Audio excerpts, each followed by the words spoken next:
साईं कृषि संस्थान बिलासपुर के डायरेक्टर गुलाब सिंह राजपूत जी, यहाँ के सारे शिक्षकगण, यहाँ के विद्यार्थी, सभी को मेरा नमस्कार है। आप लोगों ने मुझे बोलने का मौका दिया, उसके लिए बहुत बहुत धन्यवाद। मैं आपको जो भी बातें बताने जा रहा हूँ, कोई फॉर्मल या प्रोफेशनल या स्पीच ढंग से बताऊँगा तो शायद वो फॉर्मल ही रह जाएगा, वो केवल एक कथा पुराण की तरह रह जाएगा। बल्कि उसके बजाय मैं इसे मेरे जीवन से जुड़ी जो घटनाएं हैं वही बता दूं तो सच में वो असर करेगा। तो एक बात होती है बोलने की और दूसरी बात होती है उसे अपनाने की।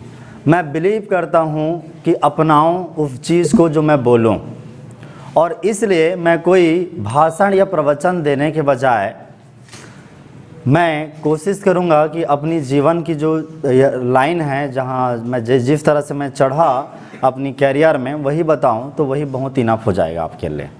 ठीक है। तो पहले तो अभी तक जितने भी मैं गेस्ट लेक्चर करता रहा छत्तीसगढ़ में, वो छत्तीसगढ़ी में ही दिया। ठीक है, क्योंकि हिंदी बोल बोल के ऑलरेडी उबे होते हैं हिंदी और अंग्रेज़ी से, लेकिन फिर भी मैं यहाँ पे भाषा को छत्तीसगढ़ी नहीं बोल रहा हूँ, क्योंकि मुझे लग रहा है कि बहुत सारे लोग हैं, मेन सिटी है रायपुर और बिलासपुर, तो यहाँ पे शायद जो है थोड़ा दिक्कत हो सकता है कई लोगों को समझने में। राजपूत जी, हिंदी करूँ छत्तीसगढ़ी करूँ? हिंदी करूँ? हाँ, क्योंकि मुझे महसूस हो जाता है, क्योंकि अब जो है ना बाहर के लोग भी आने लगे हैं रायपुर और बिलासपुर में कोचिंग करने के लिए और मार्गदर्शन के लिए। चूँकि जैसे मुझे ज्ञान है कि यहाँ 12वीं के भी विद्यार्थी हैं, तो मध्य प्रदेश के भी कई हिस्सों से या दूसरी जगह से भी आते हैं, बहुत अच्छी बात है। और मेरे हिसाब से चूँकि मैं दूर में बैठ के रायपुर और बिलासपुर को देख रहा हूँ, यहाँ के कोचिंग संस्थान को देखते रहता हूँ, यहाँ कौन है क्या नहीं है, तो सबसे ज़्यादा कांस्टेंट ढंग से कोई कोचिंग संस्थान चला है ना, तो ये साईं कृषि संस्थान है पूरे छत्तीसगढ़ में। तो ये एक बहुत बड़ी उपलब्धि है, आपको मैं बधाई देता हूँ। इसके लिए ज़ोरदार ताली कर दीजिए कृषि समय के लिए। और अब ये बताता हूँ कि जैसे कई सारे खोले कोचिंग संस्थान, ठीक है, कई सारे खोले कोचिंग संस्थान, लेकिन उनमें क्या था, रायपुर में भी खोले। आज सबकी स्थिति देख लो, कहीं ऐसे हो करके वो डिगमिगा करके स्वाहा हो गए। जितने भी कोरोना के टाइम में जो थोड़े बहुत बचे थे वो भी चले गए। तो दो चीज़ें मायने करता है। एक तो मायने ये करता है कि आप जो कोचिंग चला रहे हो वहाँ पे कुछ मूलभूत गुण चाहिए, जो संस्थान के डायरेक्टर हैं, वहाँ के संचालक हैं, चलाने वाले, उन पे स्थिरता चाहिए, लोगों से संबंध चाहिए। जैसे हम देखते हैं कि गुलाब सिंह राजपूत जी हैं, ये टीसीबी कार्स बिलासपुर के हैं, सारे टीचरों से अच्छे संबंध रखते हैं, सारे जो भी कैरियर को बढ़ावा देते हैं या फिर आगे दिशा में बड़े बड़े पद में लोग हैं, वाइस चांसलर हैं या फिर मंत्री महोदय वगैरह हैं, उनसे भी बड़े अच्छे संबंध हैं।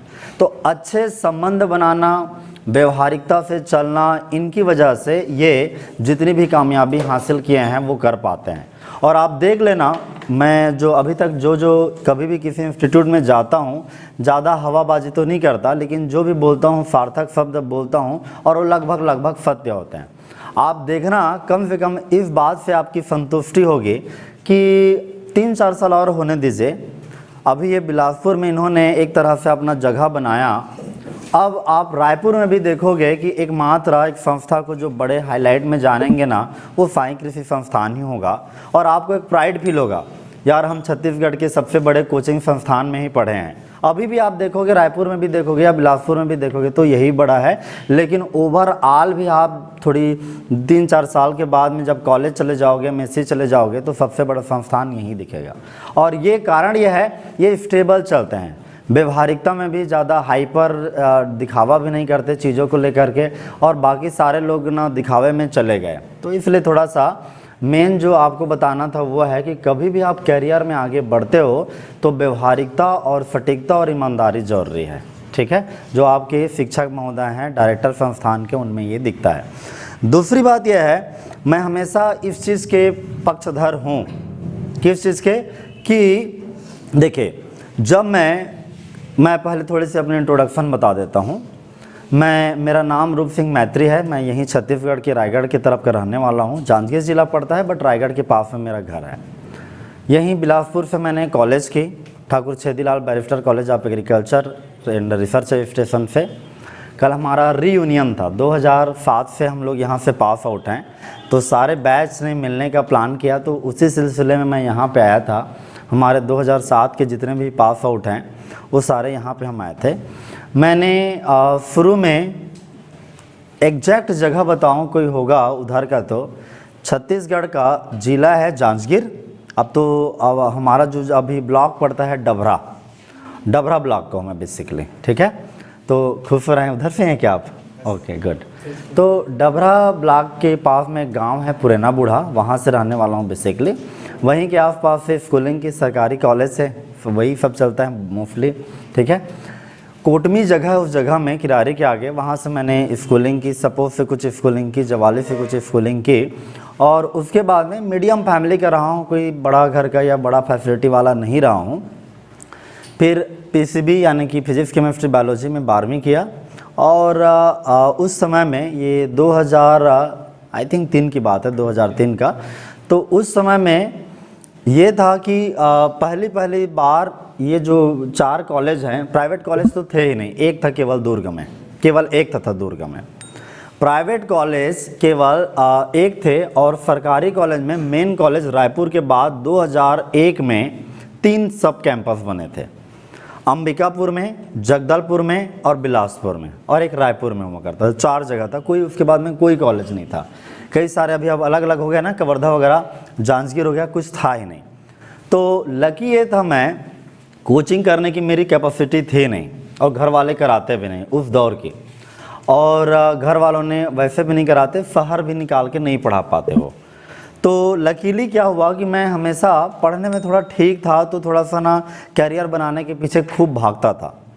पेपर में अलग अलग कॉलेज का एडवर्टाइजमेंट आता था, तो मैं काट के रखता था कि वहाँ पे कैसे हम लोग जा सकते हैं, क्या है। मुझे देखा कि मैंने agriculture, Indira Gandhi agriculture university का एक एड था पेपर में, और उसमें लिखा था कि परसेंट बेसिस पे एडमिशन है, और उसमें एक शब्द था अनुसंधान।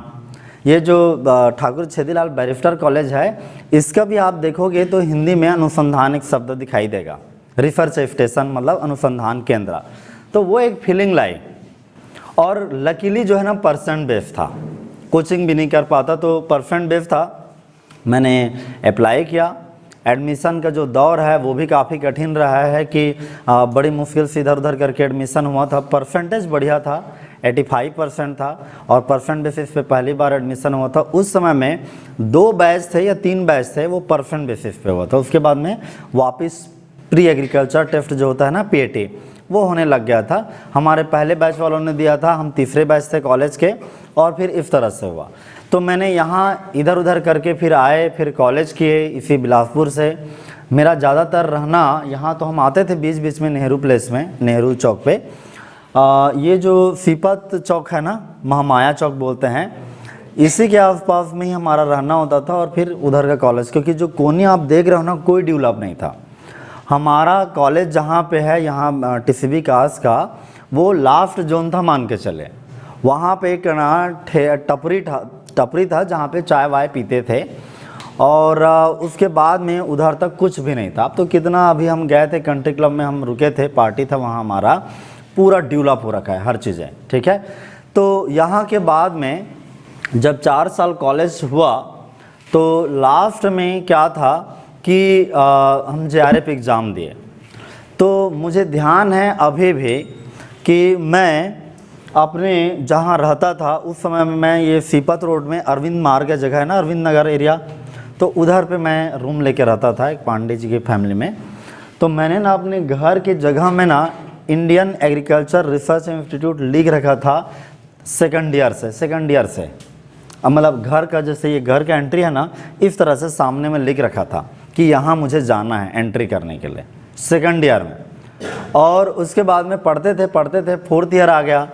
तो चूँकि बायोलॉजी का था, PCB ग्रुप का था, तो बायोलॉजी की चीज़ें पढ़ाई थी। तो जब वहाँ पे हमको शुरू में हमको टीचर मिले थे, डॉक्टर RU खान, जेनेटिक्स पढ़ाते थे, वो अभी जांजगीर में हैं, जांजगीर कॉलेज में है।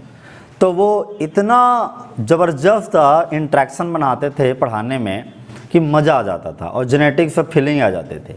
तो प्लांट साइंस के जैसे जेनेटिक्स है या फिर प्लांट पैथोलॉजी वाले टीचर हैं, ये बड़े अट्रैक्टिव होते हैं क्योंकि साइंस सब्जेक्ट के होते हैं, केयरफुल पढ़ाते हैं। और एग्रोनॉमी सोयल साइंस था, ये टमाटर उगाओ भांटा उगाओ टाइप का कहानी बनता था कह रहा हूँ, अभी थोड़ा सोचना। तो मैंने ना प्लांट साइंस चूज़ किया। और जितने भी होशियार होते हैं किसी कॉलेज के अभी आप 12वीं के हो लेकिन कॉलेज की ही कहानी बता देता हूँ, थोड़ा सा अपग्रेडेड वर्जन है, थोड़ी मज़ा आएगी और थोड़ी सी फ्यूचर के लिए ध्यान भी रखोगे। तो क्या था कि मैंने ना प्लांट साइंस ले लिया। प्लांट साइंस में क्या होता है, जेआरएफ के टाइम में जब आप प्लांट साइंस लेते हो, प्लांट साइंस ग्रुप होता है, तो उसमें सिलेक्शन होता है तो आप आईसीआर के थ्रू जेनेटिक्स में, प्लांट पैथोलॉजी में, सीड साइंस में, माइक्रोबायोलॉजी में, ये 4-5 सब्जेक्ट में एडमिशन का चांस रहता है। ठीक है, क्योंकि आप जेआरएफ का जब थोड़े जानोगे ग्रेजुएशन, इसके 12वीं के बाद जब थोड़े बहुत जैसे वो लोग हैं, उन लोग ग्रेजुएट हो चुके हैं ना, तो उनको थोड़ी समझ होगी इस बात का कि कैसे जेनेटिक्स से ब्रीडिंग होते हैं। तो मैंने उसमें डाला। अब उस समय मेरा टोटल ऑल इंडिया रैंक होता था, टोटल सीट था वो 50-56 के आसपास होता था टोटल सीट ही, और मेरा आया 1050। कहाँ से होना था, नहीं होना था। ठीक है, तो अब क्या थी, 4th ईयर में है। अब तो 4th ईयर में भागने भगाने का ही सिलसिला चालू रहता है, सब नज़रें छुपा के भागते रहते हैं। 4 साल पढ़ने वाले थे और उसके बाद में रिज़ल्ट अच्छा आया नहीं है प्लांट साइंस में, तो इधर उधर करके मुंह छुपा के बैठे रहते थे। 4th ईयर में बीएचयू का भी एग्ज़ाम दिए थे, वहाँ का 80 सीट था लेकिन 205 रैंक आया, तो वहाँ पे भी नहीं होना था। लेकिन किस्मत से वहाँ का कॉल आया, हम लोग घूमने चले गए, हम लोग वहाँ पे घूमने गए। हाँ बता दीजिएगा। वहाँ पे हम कॉलेज गए और कॉलेज जब गए वहाँ बनारस हिंदू यूनिवर्सिटी, तो वहाँ पे हम काउंसलिंग के लिए गए थे, जाने के लिए काउंसलिंग के लिए, लेकिन वहाँ पे एडमिशन हो गया। मैं ये सोच के गया था कि पेमेंट सीट में सही लेकिन प्लांट ब्रीडिंग मिलेगा तो ले लूँगा। बाद में मुझे फ्री सीट में ही सोयल साइंस, क्योंकि 80 सीट था और 205 रैंक था मेरा, फिर भी मुझे लास्ट में बचा खुचा जो है ना, जो उम्मीद भी नहीं थी, सोयल साइंस मिल रहा था और प्लांट फिजियोलॉजी मिला। तो मैंने प्लांट फिजियोलॉजी ले लिया, प्लांट फिजियोलॉजी। सोयल साइंस तो मुझे बिल्कुल पसंद नहीं था, मिट्टी विज्ञान। ठीक है, तो मैंने बीएचयू में, बनारस हिंदू यूनिवर्सिटी में, नाम तो सुना होगा ना, ठीक है, क्योंकि ग्रेजुएट लेवल में भी होता है। तो प्लांट फिजियोलॉजी में वहाँ पर एडमिशन ले लिया, ये सोच के कि मैं फिर अगले साल प्लांट साइंस के जेआरएफ की तैयारी करूँगा। लेकिन हुआ क्या कि कोई ख़ास वो नहीं कर पाया, और अगले तैयारी करते समय में 1 साल वहाँ रुका। किसी ने मुझे अचानक से हिंट दिया कि भाई प्लांट साइंस में लिखोगे भी तो कुछ इधर उधर की चीज़ें होती है, सेटिंग बोलते थे उसको, उस समय में होता था, कुछ लोग करते थे, कुछ भी हो जाएगा, जेआरएफ में सिलेक्शन होगा लेकिन आईआरआई नहीं जा पाओगे।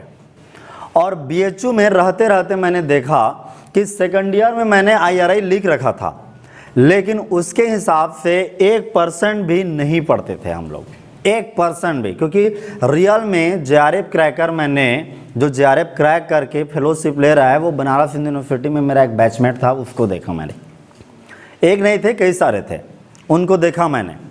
तो फिर क्या किया कि मैंने सोचा कि अब कैसे आईआरआई आ जाए, कुछ भी मेहनत कर लूँ, प्लांट साइंस में नहीं होगा। पता नहीं, एक उस समय में एक आदमी थे, साथ के फेलो थे, हरिओम यादव नाम से थे, यूपी के।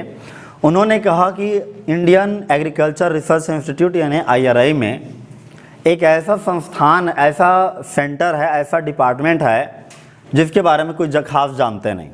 उसका नाम है वाटर साइंस एंड टेक्नोलॉजी। ये इंडिया में अभी भी कहीं नहीं है, केवल आईआरआई का एक स्पेशल सब्जेक्ट के रूप में होता है। शायद वो ख़त्म कर देंगे अब आने वाले सत्र में। ठीक है, 2 सीट होता था इंडिया भर में। तो पता नहीं कैसे मेरा मति मारा गया था, प्लांट साइंस के सारे किताबों को बंद किया और एग्रोनॉमी और सोयल साइंस जो मुझे बिल्कुल पसंद नहीं था, उधर पे इंटरेस्ट बनाना चालू किया। 3 महीना सुबह 5 बजे उठता था। उस समय बीएचयू के हॉस्टल में मैं रहता था। हमारा हल्का सा समर वेकेशन लगा हुआ था, मार्च अप्रैल के टाइम का बात है। सुबह 5 बजे उठता था हॉस्टल में और वहाँ के हॉस्टल में जो ओपन में ना नल लगा था, वहाँ नहाता था और सुबह 5 बजे नहा करके जो वहाँ जो BHU के अंदर में, बनारस हिंदू यूनिवर्सिटी के अंदर में एक डिपार्टमेंट है, ये इंस्टीट्यूट ऑफ एग्रीकल्चर साइंस, जहाँ पे MSc PhD BSc होता है। और उसके जस्ट सामने में VT है, विश्वनाथ टेम्पल। जो दर्शन करने के लिए जाते हैं ना विश्वनाथ मंदिर पे, वो एक्चुअली में BHU के अंदर में है और उसके सामने ही एग्रीकल्चर वाला है और हमारा हॉस्टल थोड़ा बगल में था। तो हम क्या करते थे, मैं सुबह उठ के जाता था और वहाँ पे जो विश्वनाथ टेम्पल के चारों तरफ में लॉन लगा हुआ है, उस पे बैठ के पढ़ते थे। 9 बजे तक वहाँ बैठ के पढ़ते थे। मैं नहीं था और कई लोग थे, मैं भी था वहाँ पे। और वहाँ पे फिर हम 9 बजे के बाद में कुछ खा पी लिए। अब गर्मी भयंकर बढ़ती थी क्योंकि बनारस की गर्मी कोई बर्दाश्त करने के लायक नहीं रहती हम लोगों के लिए खास करके, क्योंकि यहाँ की सूखी गर्मी है, वहाँ का भयंकर पसीना वाला बहुत अजीब सा गर्मी। तो होता क्या था कि बहुत गर्मी था। हम 9 साढ़े 9 बजे के बाद में मंदिर के 2nd फ्लोर में चढ़ते थे और जो चारों तरफ में घूमने का परिसर लगाने का जगह था 2nd फ्लोर में, वहाँ ठंडा ठंडा कुल रहता था क्योंकि मार्बल का बना था ना, मंदिर मार्बल का बना है। तो वहाँ बैठ के पढ़ते थे, खूब कंसंट्रेशन आता था। 3 महीना या 4 महीना पढ़ा और अगली बार जो JRF का जो 2 सीट था वाटर साइंस एंड टेक्नोलॉजी में, उसके अंदर आ गया। IRI में हो गया मास्टर डिग्री में एडमिशन। उसके बाद लाइफ कुल भगवान भोलेनाथ ने कर दी कृपा।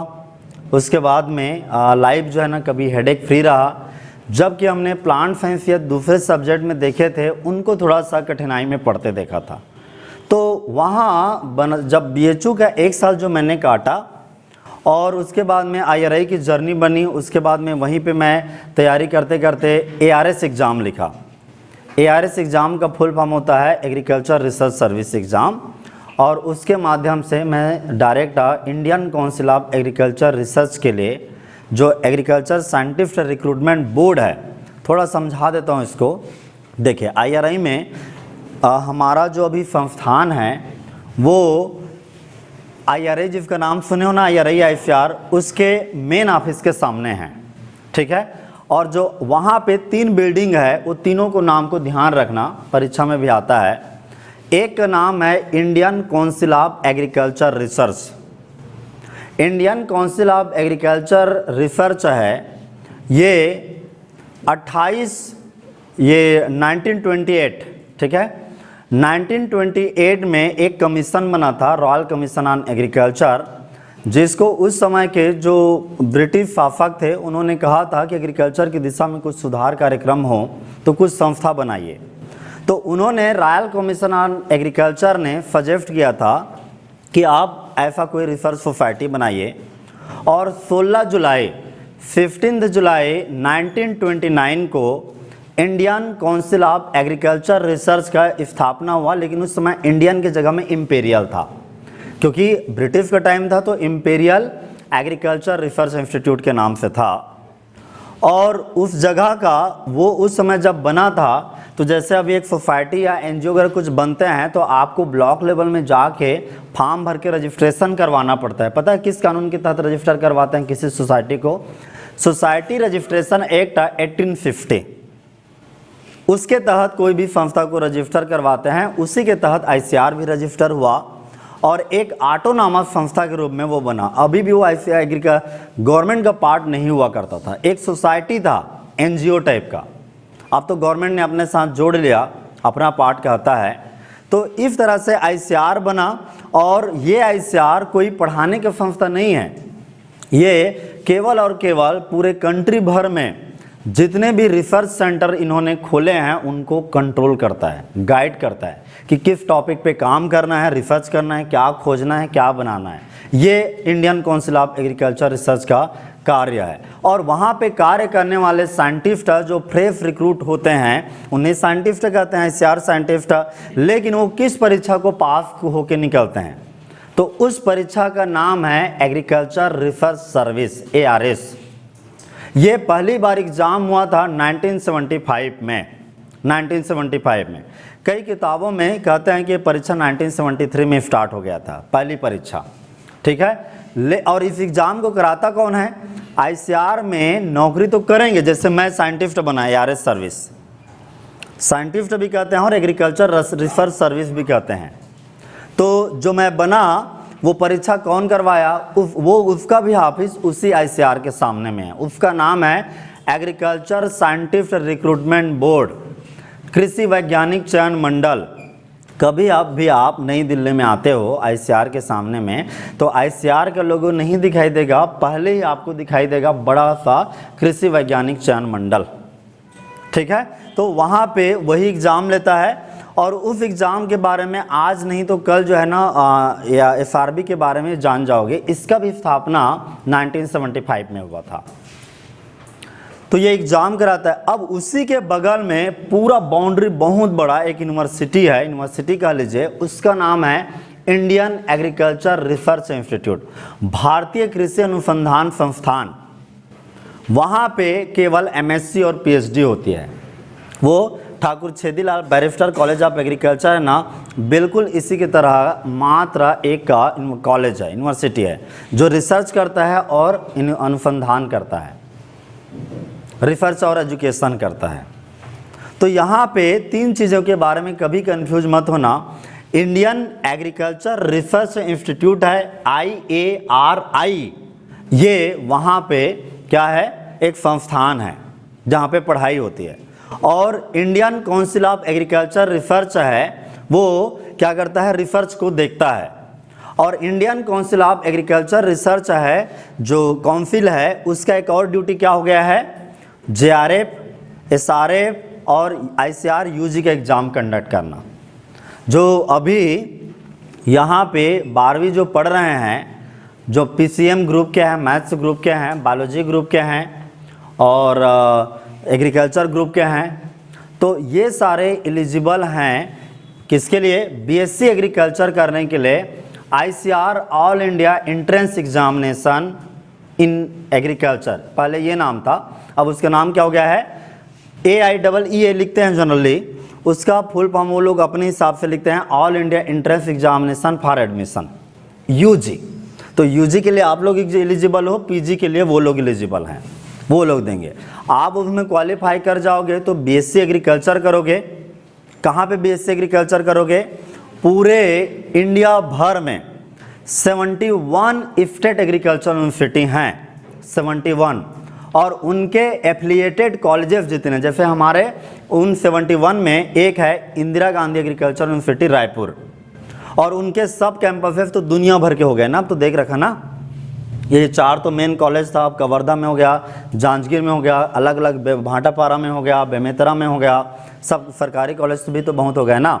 इन सब जगहों में भी सब जगह का 25% सीट अभी ICAR AIEE UG एग्ज़ाम के थ्रू भराता है, और 75% सीट है वो उनके खुद के परीक्षा होता है। जैसे छत्तीसगढ़ में प्री एग्रीकल्चर टेस्ट होता है, यूपी में यूपी कैटेट होता है, और अलग अलग हरियाणा में HAU हिसार CET होता है, कॉमन एंट्रेंस टेस्ट, उनका अलग अलग नाम है।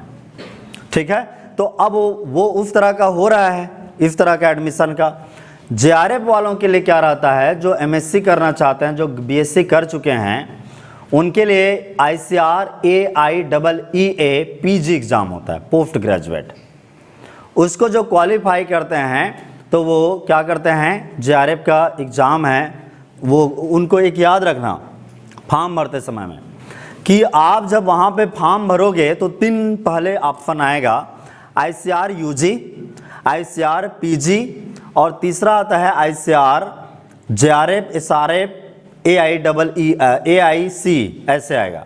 तो अक्सर आप लोग गलती करते हो जो ग्रेजुएट हैं उन लोग, आप तीसरा जो पोजीशन लिखा है ना JRF SRF और ऐसा, उस पर टिक कर देते हो, वो नहीं है। उस एग्ज़ाम को SRF कहते हैं, बेसिकली वो PhD के लिए होता है। उसमें फॉर्म भर दोगे तो परेशान हो जाओगे, सिलेबस डिफरेंट है। आपका दूसरा नंबर का रहता है, उसका आपका फॉर्म आएगा ICAR PG के नाम से, तो डोंट डू दिस मिस्टेक। ठीक है, ICRPG, हाँ उसी ICRPG को भी हम लोग JRF कहते हैं, लेकिन ICR वो जो ऊपर का तीसरा एग्जाम था सीनियर रिसर्च फेलोशिप, उसको भी वो JRF SRF कह देते हैं, क्योंकि उनका सेंस कुछ और है। आ रहा बात समझ में? आपको ध्यान रखना है दूसरे नंबर का Indian council of agriculture research का जो PG एग्जाम है उसको ध्यान में रखना है, उसको टिक करके चलना है। तो ओवरऑल IRI में मैं फिर वहीं पे मेरी पोस्टिंग हुई साइंटिस्ट के रूप में, फिर मेरा त्रिपुरा पोस्टिंग हुआ था। और ये भी बता दूं, जब मैं ARS क्वालिफाई कर लिया और साइंटिस्ट बन गया तो अब मुझे ICR के किसी भी संस्था में भेजना था, वो मुझे पोस्टिंग कर दिए मेरा। तो मेरा पोस्टिंग उस समय में एक सेंटर है नॉर्थ ईस्ट एरिया में, जो 7 सिस्टर है ना, मेघालय मणिपुर उधर पे, तो मेघालय में मेरी पोस्टिंग हुई। वहाँ से मुझे त्रिपुरा भेजा गया जो बांग्लादेश के बगल में है। तो उस दौर में मैंने खूब फ्लाइट चढ़ा था, क्योंकि फ़्लाइट्स का ही मूवमेंट था, ट्रेन तो वहाँ तक डायरेक्ट जाती नहीं थी त्रिपुरा में, तो फ्लाइट से ही मैं मूव किया करता था, सरकार देती थी पैसा। वहाँ पे मेरा पोस्टिंग हुआ, वहाँ के भी अनुभव लिया। और लेकिन साइंटिस्ट बनने के लिए ट्रेनिंग कहाँ मिलती है आपको पता है? जैसे IAS बनने के लिए ट्रेनिंग कहाँ मिलता है? लबासना। कहाँ पे लबासना? मसूरी। तो उसी तरह से साइंटिस्ट जब बनोगे केंद्र सरकार का तो ट्रेनिंग होती है NAARM Hyderabad, NAARM NAARM, national agricultural academy, national academy of agriculture research and management. वहाँ से ट्रेनिंग होती है। अब 1 साल का ट्रेनिंग हो गया है। ट्रेनिंग लेने के बाद आपकी पोस्टिंग होती है और आप काम करते हो। तो बेसिकली इस कहानी में एक मोटा कहानी नहीं बता रहा था मैं, कि जो कैरियर है किस क्या करने के बाद क्या बनते हैं ये बताया, BSc MSc इस तरह का। यहाँ पे एक चीज़ बताऊँगा कि अक्सर, क्योंकि देखो यहाँ पे छत्तीसगढ़ स्तर में कौन कौन से नौकरियाँ आती है, क्या बनते हैं, ये सर लोग बता ही देते हैं मोटे मोटे तौर पे। मैं थोड़ा सा ऊपर लेवल का इसलिए बता रहा था कि कभी आप और आगे यहाँ से पढ़ के और बड़ा करियर बनाने की सोचते हो तो कुछ काम आ जाएगा कि रास्ते क्या हैं।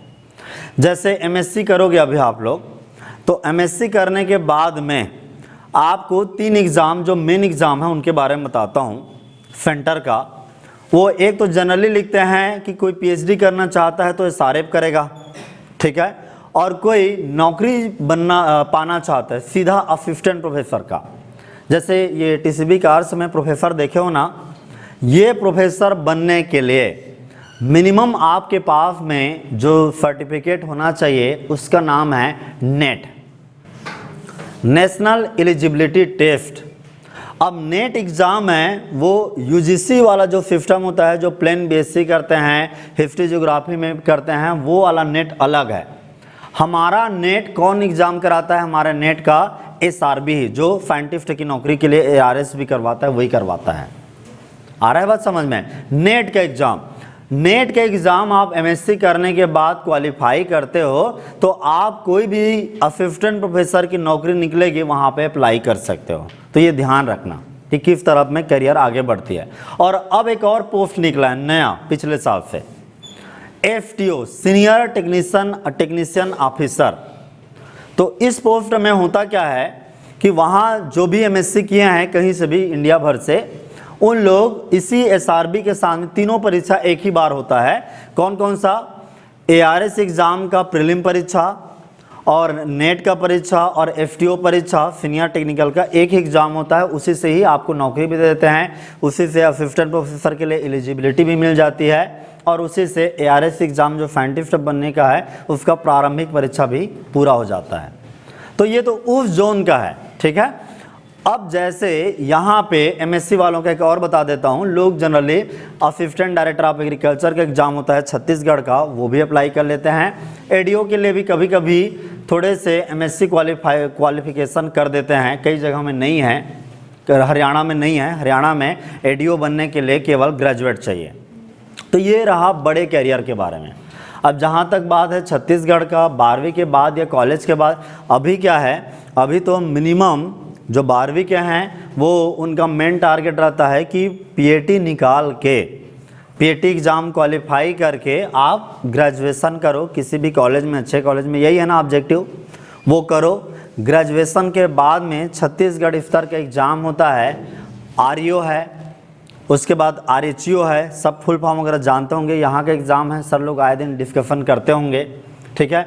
REO, RHEO, अब ADO भी निकलने वाला है, उसके बाद में SADO एग्ज़ाम निकलेगा, उसके बाद में ADO का एग्ज़ाम निकलेगा, ADA का एग्ज़ाम निकलता है। ये सारे स्टेट लेवल के जॉब हैं और सेंटर का जॉब बताया। इसके अतिरिक्त सेंटर के जॉब में जो रेगुलर कुछ निकलतियाँ हैं नौकरी, वो है IBPS field officer, agriculture field officer.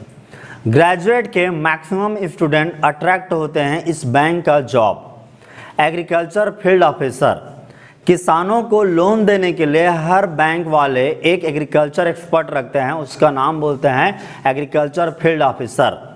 चूँकि इस एग्ज़ाम को कंडक्ट कराता है IBPS, वो इसलिए इस एग्ज़ाम का नाम IBPS स्पेशल ऑफिसर ब्रैकेट में एग्रीकल्चर फील्ड ऑफिसर के नाम से जानते हैं। तो ज़्यादातर ग्रेजुएट इसी एग्ज़ाम के तरफ में अट्रैक्ट होते हैं, ठीक है। ये एक थोड़ा थोड़ा कैरियर के बारे में हो गया। अब मैं थोड़ा सा ये बताना चाहूँगा कि देखिए, ये तो तय रहता है कि जितने भी पोस्ट निकले हैं उतने में लिमिट ही स्टूडेंट कहीं ना कहीं क्वालिफाई करते हैं, कुछ लोग रह जाते हैं। अब बात यह है कि कई जो कंपटीशन एग्ज़ाम होता है वो केवल पढ़ने का ही गेम नहीं होता कि आप पढ़े और अच्छा रैंक आ गया। कंपटीशन एग्ज़ाम ज़्यादातर दिमाग चलाने का है, दिमाग चलाने का। और पहले का एक एग्ज़ाम होता था, चूँकि मैं टीचर सर लोगों को भी एक ना वार्निंग दे रहा हूँ। किस चीज़ का? मतलब जो दूसरे की तरफ से, मेरे तरफ से वार्निंग नहीं, दूसरे की तरफ से रामबाण आने वाला है, उसके लिए रेडी रहें। क्या है, आप जानते हैं कि 12वीं में पढ़ाई करते थे तो हम रिटर्न करते थे। यही एग्ज़ाम दिया ना कि क्वेश्चन आया 10 नंबर का, 5 नंबर का और लिखते थे, यही था ना पैटर्न। और कॉलेज में भी यही किए हैं।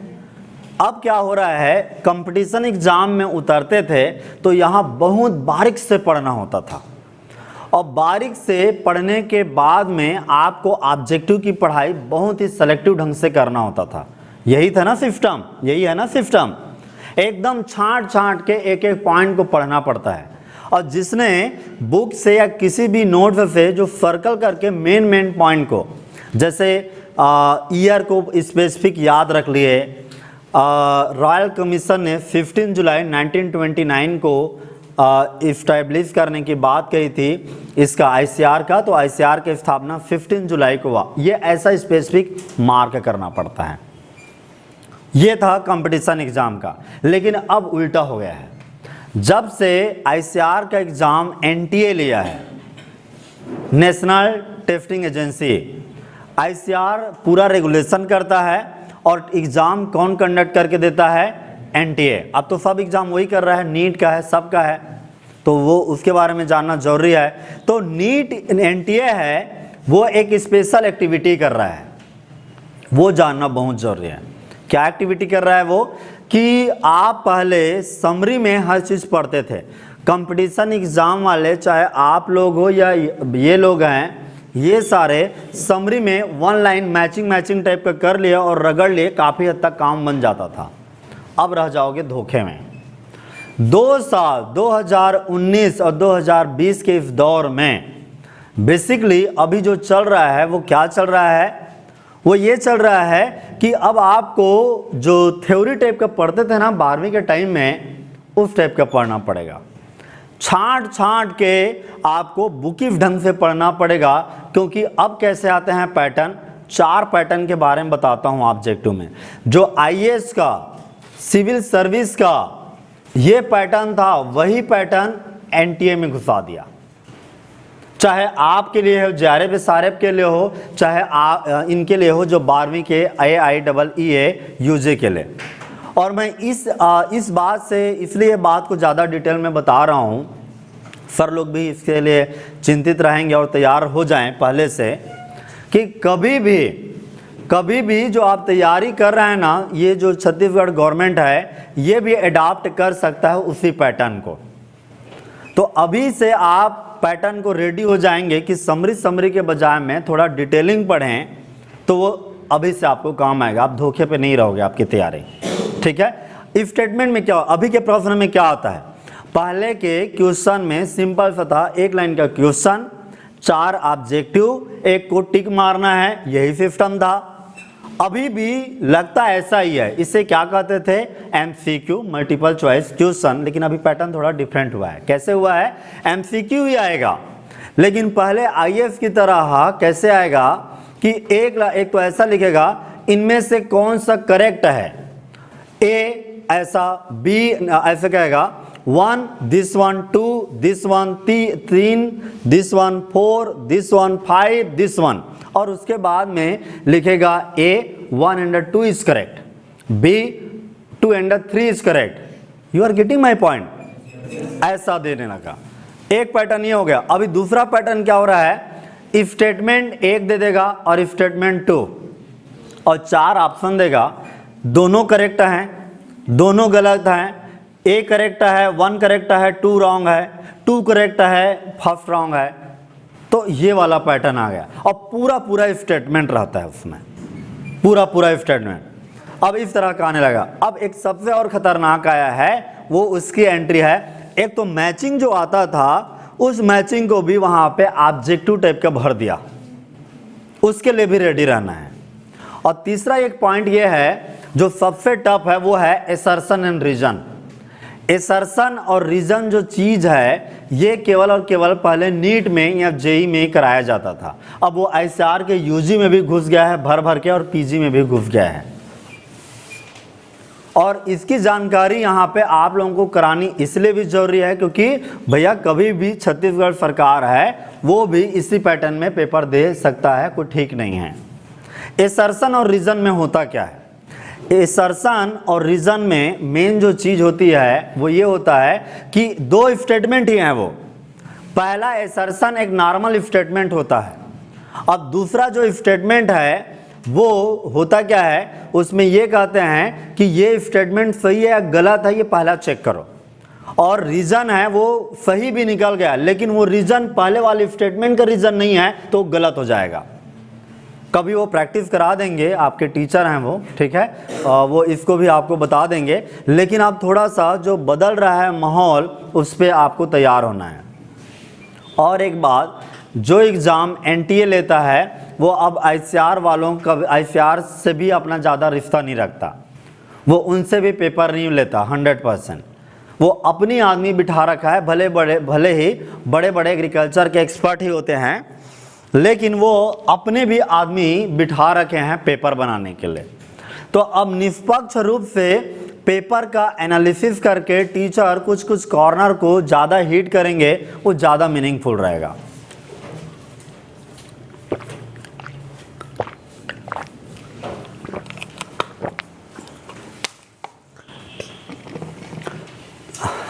तो एक आपको आइडिया आया कि कौन से एग्ज़ाम है बड़े लेवल में, कैसे कैसे होता है।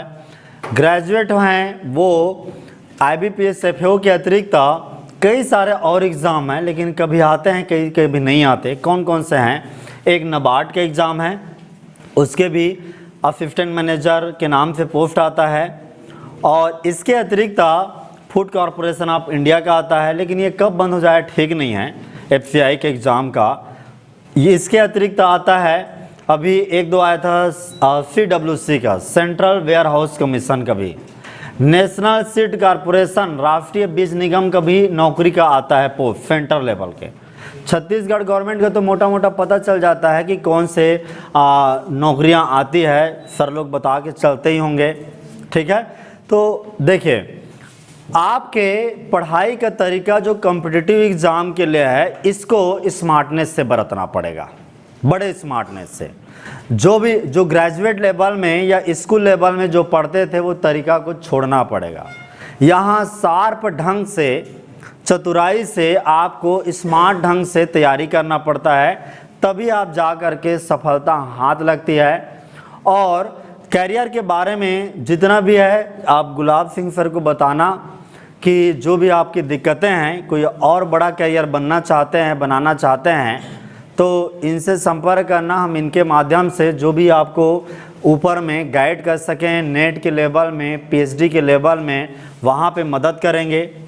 ऊपर से सर यदि आपको यहीं पे फैसिलिटेट कर दें, जैसे उनको अभी JRF SRF की तैयारी करनी होगी, कभी भी उनको बड़े स्तर की तैयारी करना है किसी को, तो हम इनसे कांटेक्ट करके इनसे भी अपना दोस्ताना रिश्ता रख करके, जो भी यहाँ के छत्तीसगढ़ के स्टूडेंट हैं, अपना जगह है, जो भी ये कहेंगे जिस तरीके से उसी तरीके से आप लोगों की मदद करेंगे। ठीक है, आप लोग तैयार हो जाओगे। पैटर्न के बारे में शायद जो है इतने कम टाइम में, जहाँ पे 12वीं के भी स्टूडेंट हैं और कई सारे तो इसको अभी वो भी कर रहे हैं ना शायद कि इंटीग्रेटेड प्रोग्राम, कि 11वीं 12वीं भी हो जाए, उसके साथ में तैयारी हो जाए। तो अब इसी बात में मैं एक चीज़ बताऊंगा क्या उपलब्धि है इनका। एक्चुअल में क्या है ना कि हमारे छत्तीसगढ़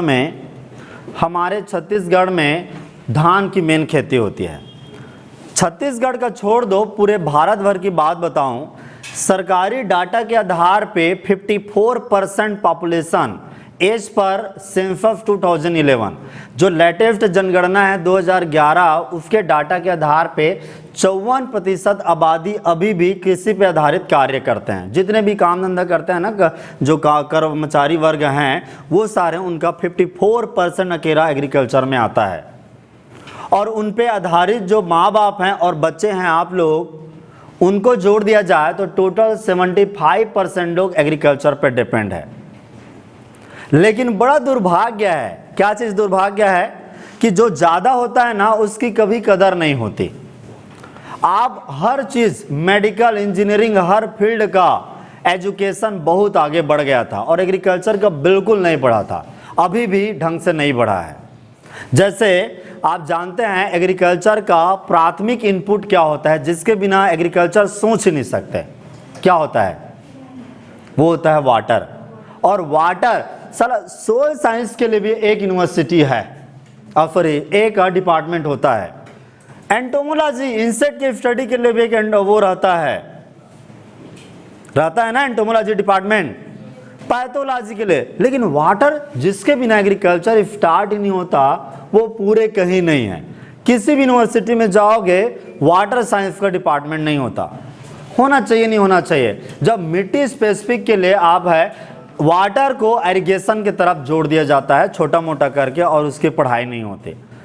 कुल मिला के ये कहना चाहता था, उपेक्षाएं जो ज़्यादा होती है उसकी बहुत है। उसी तरह से एग्रीकल्चर सब करते हैं तो कोई पढ़ाई नहीं। अरे भैया, सारा इतना बड़ा आबादी 54% एग्रीकल्चर का में कार्यरत है, इनको एग्रीकल्चर प्रोफेशनली सिखाया जाता, पढ़ाया जाता तो बड़ा इम्पॉर्टेंट होता। सच में मुझे नेतृत्व करने का मौका मिलता देश को या राज्य को, तो मैं ज़रूर एक बात रिकमेंड करता और कहता कि सोचो कि हर स्कूल में 11वीं 12वीं में ही एग्रीकल्चर कंपलसरी होता, कंपलसरी। जबकि छत्तीसगढ़ गवर्नमेंट ने इस दिशा में पहले भी काम किया है। होता तो कितना मज़ेदार होता। कैसे कि यहाँ कोई भी स्कूल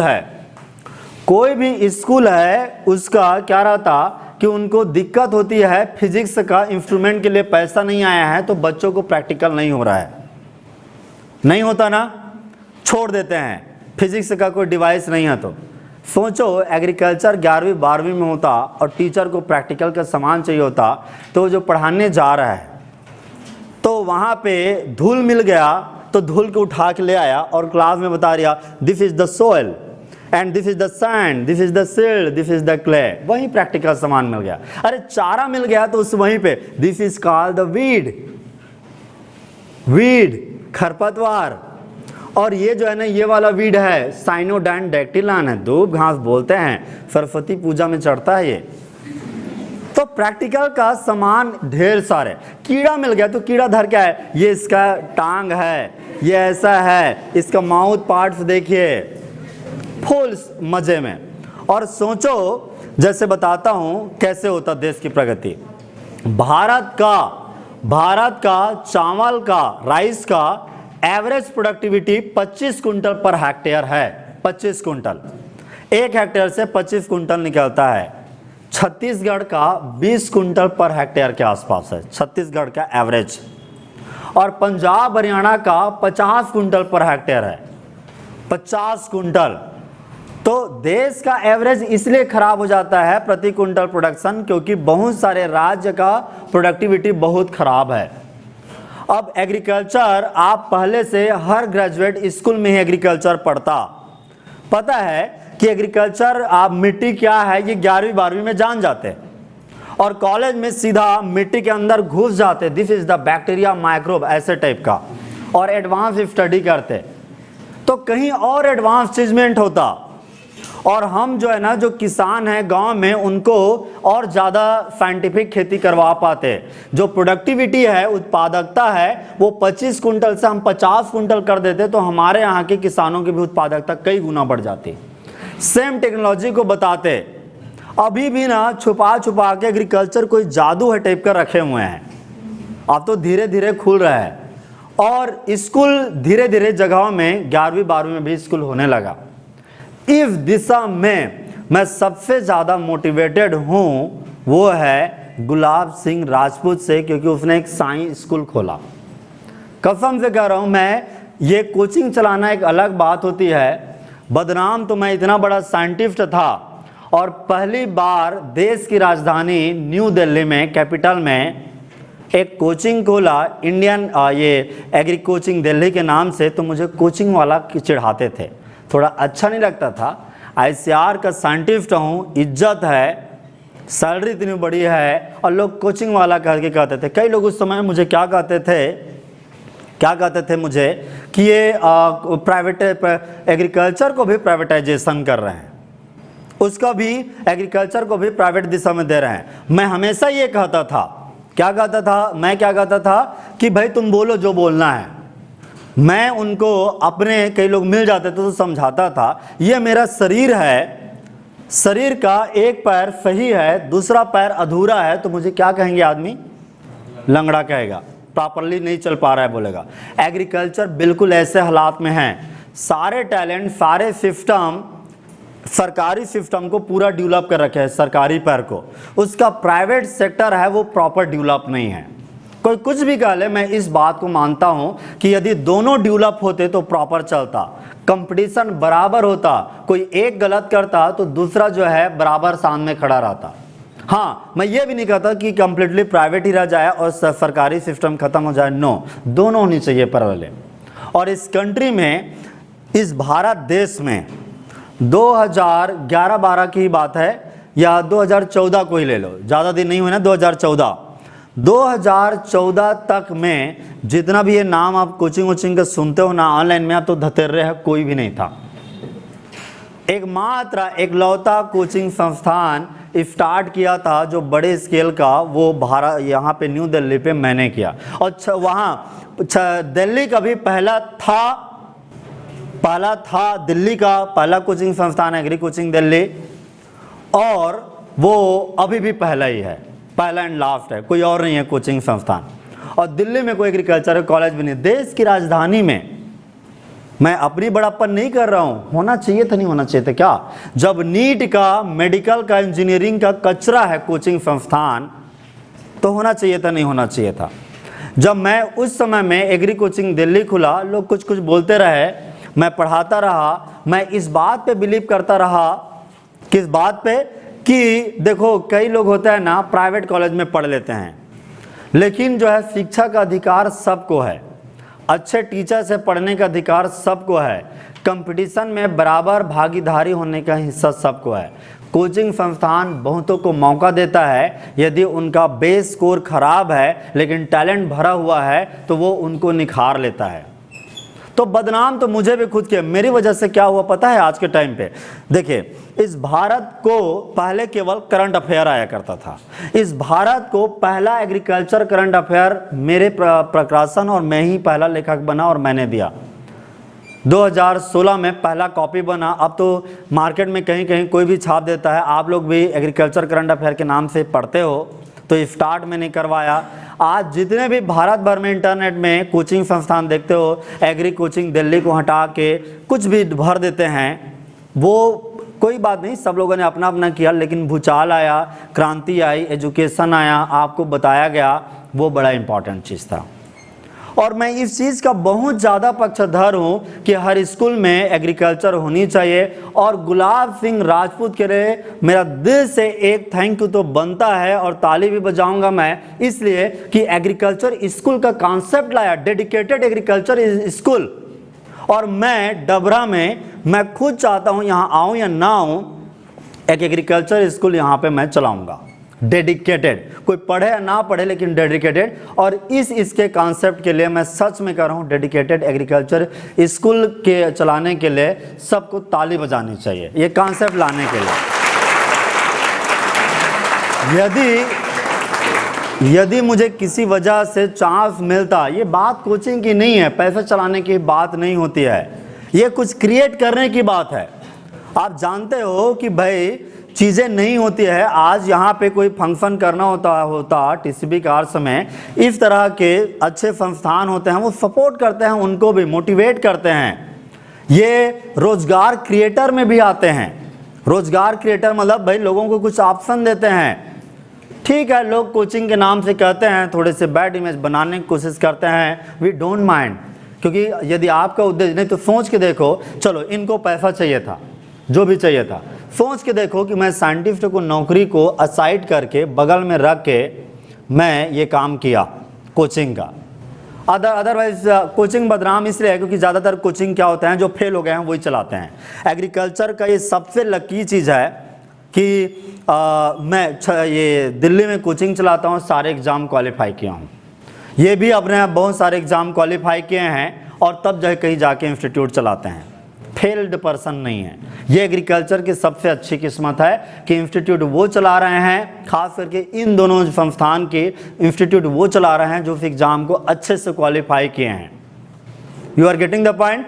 तो ये कॉन्सेप्ट होनी चाहिए। और कभी मैं किसी मंत्री महोदय से, कृषि मंत्री से, किसी से मुलाकात करूं तो मैं शायद इस कॉन्सेप्ट को एकदम दिल से कहूँगा कि शायद आपको डेडिकेटेड एग्रीकल्चर स्कूल बनाने चाहिए। एग्रीकल्चर के जो भी कोई पैसे वाला व्यक्ति है उनको भी कहूँगा कि एग्रीकल्चर स्कूल के कॉन्सेप्ट को बढ़ावा मिलनी चाहिए। और गुलाब सिंह राजपूत जो इस कॉन्सेप्ट को आगे बढ़ा रहे हैं, इनको भी सरकार को साथ में लेकर के कहीं ना कहीं बड़ा काम करना चाहिए, बहुत बड़ा होगा। स्पेसिफिक एग्रीकल्चर स्कूल सोच के बिना एक अलग से फीलिंग आ जाती है, और 12वीं 11वीं में तो स्पेशली होना ही चाहिए। ठीक है, मैं कोई अवार्ड तो नहीं दे पा रहा हूँ आपको, लेकिन ना शायद ये बहुत बड़ा ड्रीमफुल काम है। मैं तो बहुत खुश हूँ इस काम से। मैं ऐसे कोई वो से तारीफ नहीं कर रहा हूँ, लेकिन एक अंदर की फीलिंग है, मुझे भी ये चीज़ करने का पहले से एक इच्छा है। जब भी मैं इधर पे सेट हो जाऊँगा तो मैं इस चीज़ को करूँगा। तो आज मैं इस जर्नी में कि मैं यहाँ पे रीयूनियन के लिए आया था और अब फिर से कहीं एक दिन का टूर है, कल मेरी फ़्लाइट है, मैं चला जाऊँगा। ठीक है, इतना ही मैं कुछ कहना चाहूँगा, जिससे कि एक कोई मैंने पहले बता दिया था, कोई स्पीच नहीं है, एक केवल एक फॉर्मल डिस्कशन था, बात था। मैं अपनी वाणी को यहीं पे विराम करता हूँ, क्योंकि बात करेंगे तो बहुत सारी चीज़ें होती है, ख़त्म होती ही नहीं है शेयर करने के लिए बातें। फिर भी आप लोगों को कुछ पूछने की बात रहेगी तो आप पूछ सकते हैं। मेरे तरफ से सभी को नव वर्ष की शुभकामनाएं। धन्यवाद, थैंक यू।